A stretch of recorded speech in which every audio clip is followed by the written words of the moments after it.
El odio, la imposición, la necedad, la discriminación, la escasez de diálogo, la humillación, alertan y advierten que se nos viene encima una ola de violencia, destrucción y muerte, una ola de linchamiento ideológico humillante que encarna después en la paliza física. Ya está pasando ahí lo vio en las imágenes. La intolerancia está llevando oscuridad a una potencia mundial que incluso podría desbancar a China en el futuro. El fanatismo está llevando tormenta a un lugar que ha impactado también al planeta por su desarrollo tecnológico, nuclear y financiero. Parecería que el mundo entra a las cruzadas del futuro. Intolerancia es también otro virus que presagia mortandad. ¿De qué lugar estoy hablando? Soy Roberto de la Madrid y esto, Detrás de la Razón.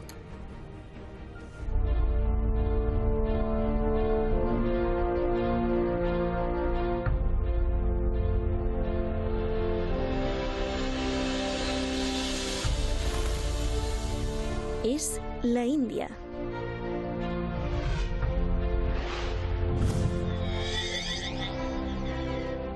Es ya la quinta economía del mundo. Desplazó a Francia y al Reino Unido. Su Producto Interno Bruto es de 3 billones de dólares.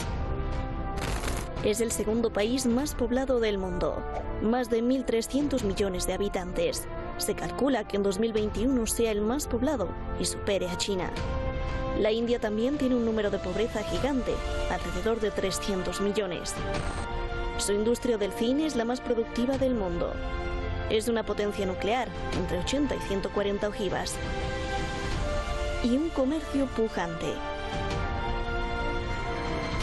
Solo que...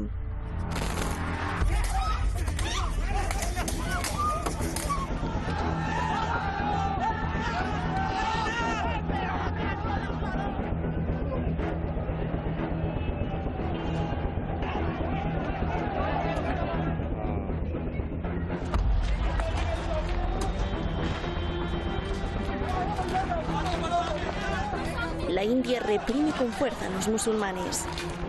El gobierno ultranacionalista, que es mayoría y gobernante, le ha dado alas a los extremistas hindúes. Así, se ha aprobado la Ley de Ciudadanía. Esta ley le da la nacionalidad india a millones de refugiados de Afganistán, Pakistán y Bangladesh, pero con una condición: que no sean musulmanes. Los musulmanes demandan el fin de la violencia y quieren los mismos derechos que el resto de migrantes.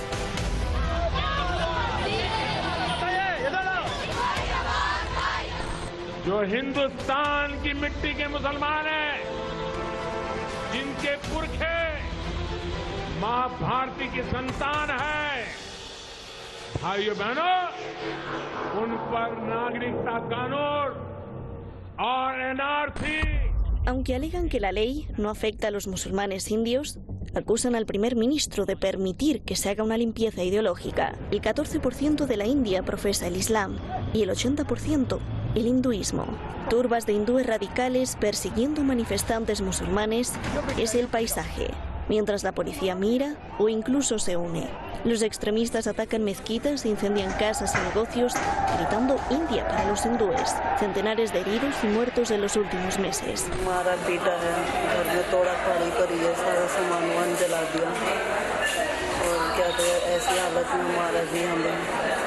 Irán denuncia la violencia contra los musulmanes y pide a la comunidad internacional que presione al gobierno indio para que pare a los extremistas.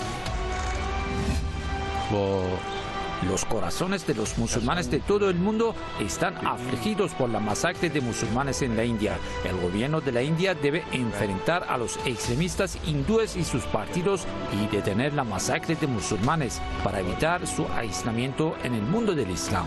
Seyyed Ali Khamenei, líder de la Revolución Islámica de Irán.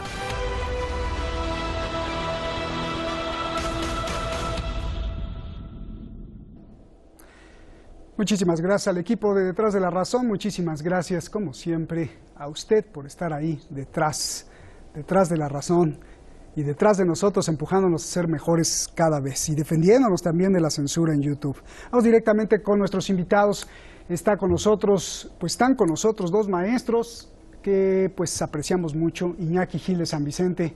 Gracias, Iñaki, por estar nuevamente con nosotros allá en San Sebastián. Y Nicola Jadua, analista internacional en Chile, maestro. Gracias, Nicola, por estar aquí también. Les pido su ayuda porque tenemos muchas preguntas y un muy poquito tiempo. Iñaki, comienzo contigo. A ver, como es un tema que pues no se toca mucho, primero quiero que me expliques qué es lo que quiere el gobierno y qué quieren los manifestantes musulmanes, por favor. Bueno, el gobierno prácticamente quiere solucionar o quiere avanzar, quiere mantenerse y quiere desarrollar su propia fuerza política para ganar las siguientes elecciones. Y para eso tiene que moverse en un problema que como mínimo tiene cuatro vertientes, ¿no? La vertiente más, digamos, más visible del problema es la enemistad histórica que ha tenido el hinduismo contra el Islam. Simplemente desde 1947-48 varios millones de islamistas, algunos calculan de musulmanes, algunos calculan que hasta 10 millones fueron masacrados durante el proceso de la independencia india, ¿no? Esto por una parte, y eso ha ido agudizándose posteriormente y está digamos, azuzado por la segunda cuestión, la propia necesidad reaccionaria, neoliberal, ultraconservadora y realmente racista y de ultraderecha filonazi incluso de este gobierno, ¿no? Que ya se veía de antemano. El propio Modi ya en el año 2002 había encabezado ataques contra los musulmanes, pero no solamente contra los musulmanes, sino también contra todas las fuerzas progresistas en general dentro de la India, ¿no? Este es el segundo componente, ¿no? Luego hay un tercer componente que en estos momentos está oculto y está en proceso de, digamos, de intento de negociación, ¿no? Que es el componente de las relaciones económicas con los Estados Unidos, ¿no? La India tiene a su favor un superávit de 25.000 millones de dólares en el comercio con los Estados Unidos, ¿no? Parece mucho, pero no es nada. El superávit de China con respecto al comercio con los Estados Unidos es de 420.000 millones de 2018, ¿no? O sea, 17 veces más, ¿no? Y esto nos lleva, por último, al cuarto problema, que yo pienso que es en estos momentos el que vertebra a todos los demás, ¿no? La opción clara de la India por la derecha, por la nueva derecha filofascista desarrollada por el imperialismo norteamericano y por el grupo, digamos, de republicano alrededor de Trump, que quiere concretamente en el Océano Índico sumar a la India en la estrategia contra China, ¿no? Cualquier punto de los cuatro nos llevaría a un debate muy en profundidad, ¿no? Y luego queda un punto quinto, que es el punto de los propios intereses internos de Donald Trump en Estados Unidos, ¿no? La proximidad de las elecciones y un problema que tiene Donald Trump, y es que la mayoría de los hinduistas en Estados Unidos votan republicano. Y esto se presenta como un serio problema para Donald Trump, que quiere ganar, quiere asegurar su poder, ¿no? Básicamente estos 4 puntos que he citado y este quinto, desde luego, nos darían para mucho debate. Bien. Nicola, a ver, ¿cuál es la razón de haber declarado una ley a favor, pero simultáneamente en contra de los migrantes? Y además, para entender el fenómeno, pues, ¿por qué hay tanto migrante de Afganistán, Pakistán y Bangladesh? Por favor. Bueno, el proceso migratorio, Roberto, perdona, antes que nada saludarte y gracias por estar contigo acá. Gracias. Estoy muy de acuerdo con Iñaki en lo que él ha planteado. El problema de las migraciones generalmente es por, uno, la situación de inestabilidad que hay en Afganistán y en algunos otros países, también la situación de miseria, de falta de oportunidades, y la India, que es un tremendo país que se industrializa en progresión geométrica y que tiene una de las industrias y comercios más pujantes del mundo, entonces abre oportunidades. Eso muchas veces va en contra de la mano de obra nativa y por esa razón a veces se colocan este tipo de restricciones. Pero aquí hay otro problema que debe ser mencionado y que es el acercamiento cada vez mayor que hay entre la India e Israel y Estados Unidos. La India le está comprando armas a Israel y le está vendiendo algunas tecnologías a Israel. Y la India tradicionalmente, desde la época de Gandhi en adelante, con Nehru y todos los grandes líderes que ha tenido la India, ha sido absolutamente contraria al Estado de Israel. Desde la época de Nasser, Tito y Nehru, que hacían prácticamente de cabeza del mundo los no alineados. Ahora se pretende atraer fuertemente a la India hacia las políticas imperialistas norteamericanas y hacia las políticas fascistas israelíes. Para neutralizar la presión interna en la India está justamente el elemento catalizador que han sido los musulmanes a través de la historia. De esta manera, estas explosiones que hay en contra de los musulmanes y la forma que se está haciendo, por un lado está el interés norteamericano, el interés israelí y el sacar la presión interna de los musulmanes hacia el gobierno que impida o que deje en evidencia los tratos políticos y económicos y militares que está teniendo con esta potencia fascista que es el Estado de Israel. Hay todo un conjunto de situaciones que llevan justamente a esta situación. ¿Por qué los hinduistas radicales o ultranacionalistas, Nicola, no quieren a los musulmanes migrantes? Bueno, ellos dicen que a los musulmanes migrantes. Si tú te das cuenta a nivel del mundo, siempre los neonazis, los fascistas, la ultraderecha conservadora, en todo el mundo, siempre las emprende contra los inmigrantes. Si tú lo puedes ver en Alemania, lo puedes ver en Francia, lo puedes ver en el Reino Unido, en todos estos países donde las emprenden. Lo que ocurre es que los conservadores consideran siempre que la problemática interna no es producto de una economía capitalista reaccionaria, neoliberal, que es precarizadora de la vida de las personas, sino que la problemática vendría desde el punto de vista de la llegada de inmigrantes que le quitan las posibilidades de trabajo a los nativos de esos países. Es una forma absolutamente absurda, es como la avestruz que entierran la cabeza porque no quieren ver lo que hay alrededor.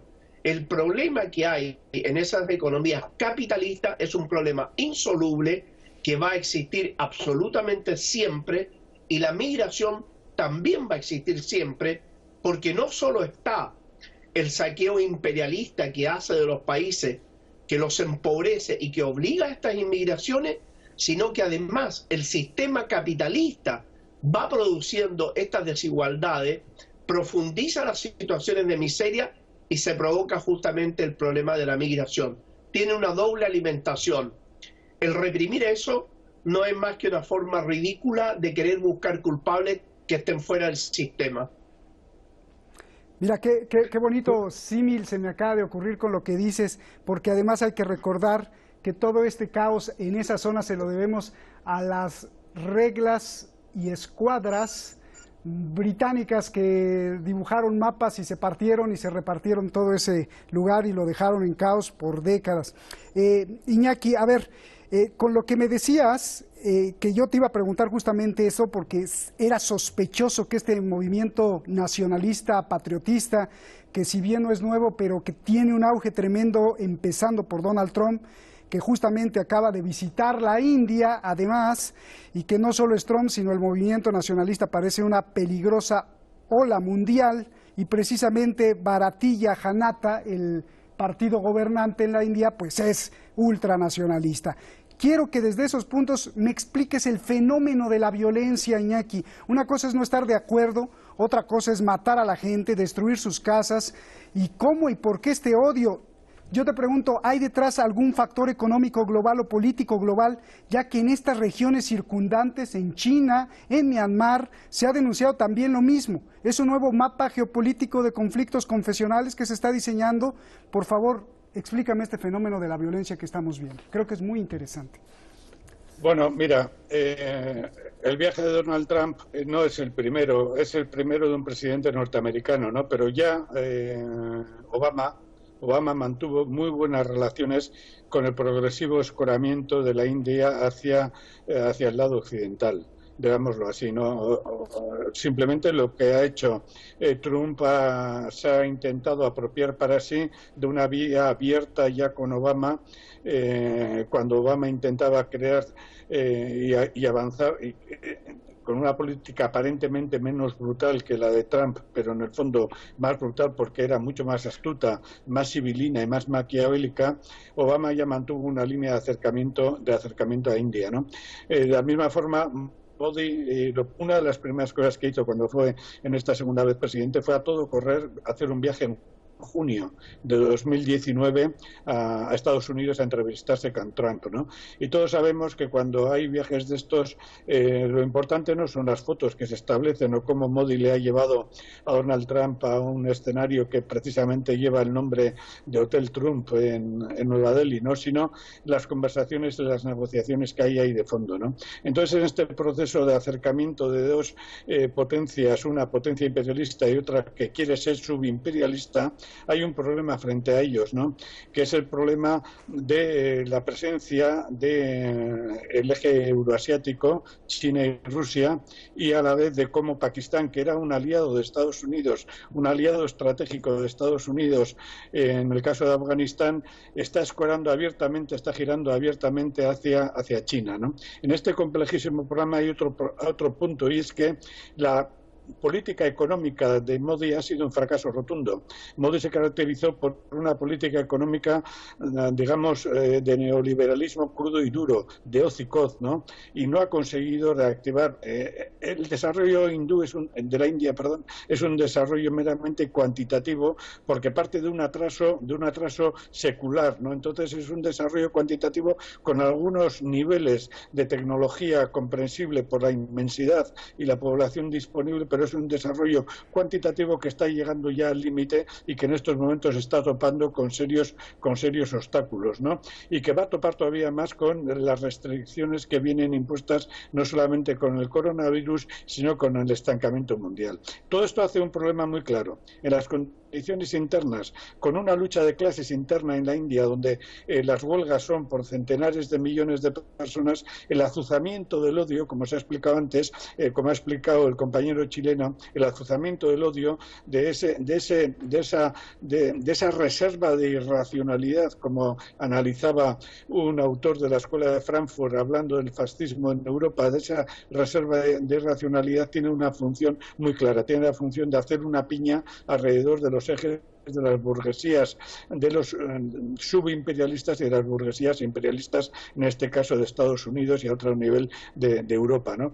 ¿Cuál es el enemigo a batir? El enemigo a batir lo toman de entrada a tres niveles. El enemigo a batir lo toman con el islamismo, con la religión musulmana, con el movimiento de las mujeres, que en la India es poderosísimo, y con el movimiento obrero reivindicativo. Pero detrás de todo eso está China. Ahí está realmente el problema que está emergiendo en estos momentos a la superficie, porque los convenios que ha tenido Estados Unidos con la India no han sido, y las negociaciones no han sido sobre la deuda pequeñita que tiene, sobre el déficit que tiene el comercio entre ambos países, que he dicho que es 17 veces menor que el de China. Lo que está en juego detrás de todo esto es el rearme intensivo desde 2018 y 2019 de la India. ¿Para qué? Para la India convertirse en su potencia dominante del Océano Índico. Y el Océano Índico va a tener una importancia clave conforme se extienda la ruta de la seda. Todos sabemos que hay un corredor negociado ya y que está en vías de desarrollo entre China, Pakistán, etcétera, que va precisamente a una de las zonas de la India más conflictiva, porque es una nación, es un pueblo en la India que quiere un nivel de independencia que Modi no le va a conceder. Ese recurso, esa vía estratégica, que es una vía terrestre y a la vez una vía ferroviaria, va a un puerto estratégico para expandir la ruta de la seda por el Océano Índico y evitar pues prácticamente mínimo de 2 semanas de transporte, y sobre todo zonas militares muy controladas por los Estados Unidos y Australia, ¿no? Bien. Ese eje estratégico Estados Unidos lo quiere reventar. Para reventarlo tiene que enfrentar a la India con Pakistán. Para enfrentar a la India con Pakistán y los 3.400 kilómetros de frontera que separan a China con la India, 3.400 kilómetros de frontera, requiere carne de cañón armada por Occidente y por Estados Unidos. Esa carne de cañón solamente se lo puede dar el pueblo hindú alienado, enfervorizado, fanatizado, que cree, que espera que con llegar a ser un subimperio, una potencia subimperialista, toda su situación que va empeorando va a mejorar de la noche a la mañana. Bien. Aquí está realmente el secreto. Bien. Muchísimas gracias, Iñaki. Pues Nicola, igual por hacernos este gran mapa. Ya nos vamos y quiero que me expliques, por favor, en este momento, medio de esta tragedia que vemos ahí, el líder de Irán hace un llamado, y cito textualmente lo que dice el líder: el gobierno indio tiene que enfrentarse a los extremistas hindúes y sus partidarios e impedir su aislamiento en el mundo islámico al detener el asesinato de los musulmanes. Dame tu análisis del llamado del líder de Irán, Nicola, y cómo será tomado por la India y cómo será también tomado. Bueno, primero esa pregunta, a ver si nos alcanza el tiempo, por favor. Bueno, es una acción bastante decidida, muy clara, que ha hecho Irán en la defensa de los musulmanes, independiente de su facción. Lo ha hecho muy bien. Ante el silencio que ha tenido otros centros que se autocalifican como centros de aglutinamiento de los musulmanes, como Arabia Saudita, Bahrein, Kuwait, que han mantenido silencio. Han mantenido silencio porque detrás de esto hay un plan, como muy bien lo explicaba Iñaki, hay un plan norteamericano-israelí que apunta a eso. Y también yo le agregaría al análisis que ha hecho el compañero, que Estados Unidos busca la posibilidad de que la crisis intercapitalista lleve a una confrontación militar, no Estados Unidos y China, sino que China y la India, que ambos países quedarían tremendamente destruidos, y ahí Estados Unidos pasaría a ser una especie de plan Marshall, que definitivamente significaría una camisa de fuerza para el desarrollo económico, tanto de China como de la India. Este es un pensar a largo plazo de Estados Unidos, que ya día a día ve el ocaso, que cada vez lo tiene más cerca, y una forma de evitar la destrucción definitiva de este imperialismo norteamericano es justamente que China, que es quien lo ha desplazado de casi todos los mercados y lo desplaza a través de la ruta de la seda del 65% del comercio del mundo, entonces una confrontación militar que sería tremendamente duradera y destructiva entre China y la India. Perdona que me haya extendido, ¿no? No, bien. Nicola, ¿cómo tomarán la recomendación, bueno, no la recomendación, el llamado de protesta digno del líder de Irán? ¿Cómo lo tomará la India? Bueno, todo el mundo islámico debiera protestar, y tiene un tremendo significado, como digo, que Irán esté a la vanguardia de la defensa de los musulmanes. Siempre, de hecho, lo ha estado.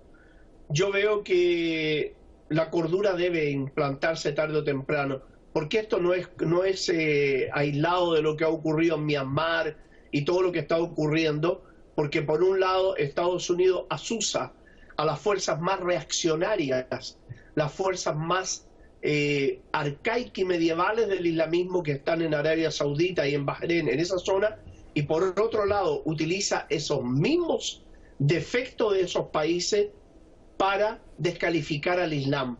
Vale decir que también, si nosotros observamos, en la primera línea de fuego antiimperialista están los países musulmanes islámicos, principalmente la alternativa popular del islamismo, que es la alternativa chiita, y ya vemos nosotros que está Irán, Yemen, Hezbollah, los palestinos, y tenemos a Siria e Irak en la línea antinorteamericana. Entonces, si te das cuenta, también busca como un efecto eso. De todas maneras, creo que el llamado ha sido muy bien recibido por los musulmanes en general. Creo que la India va a corregir esa situación, debe corregirla. Si tienen cordura, sabrán que van a un despeñadero que tienen que evitarlo a como de lugar. Pues te agradezco mucho, Nicola, te agradezco mucho, Iñaki. Gracias a los dos por estar aquí. Buenas noches Gracias, como siempre. Gracias a usted. Pues cerramos el programa con esto. El coronavirus continúa extendiéndose por todo el mundo y a la par, el otro coronavirus, a la par del otro coronavirus, está el virus del egoísmo. Igual o peor, parece que van en competencia. Egoísmo como la fuente de racismo, discriminación, obsesión, represión, violencia y muerte. Después de miles de muertos, billones de dólares y casi 2 décadas de explotación del país, el caos no solo continúa, sino que la crispación va en aumento. Si no son los atentados, entonces son 2 presidentes. Imagínese usted, 2 presidentes que juran el cargo al mismo tiempo, que se invalidan mutuamente, pero que se proclaman cada uno como el verdadero y el original. El pueblo está más roto que nunca y el paisaje de terror pues es de puras balas. Y me pregunto qué futuro le espera a un niño que nace en esa tierra. No estoy hablando ya de la India, estoy hablando de otro país. ¿Y qué pasaría si ese niño hubiese sido usted? Mañana aquí, la invasión maldita. No se lo pierda en Detrás de la Razón.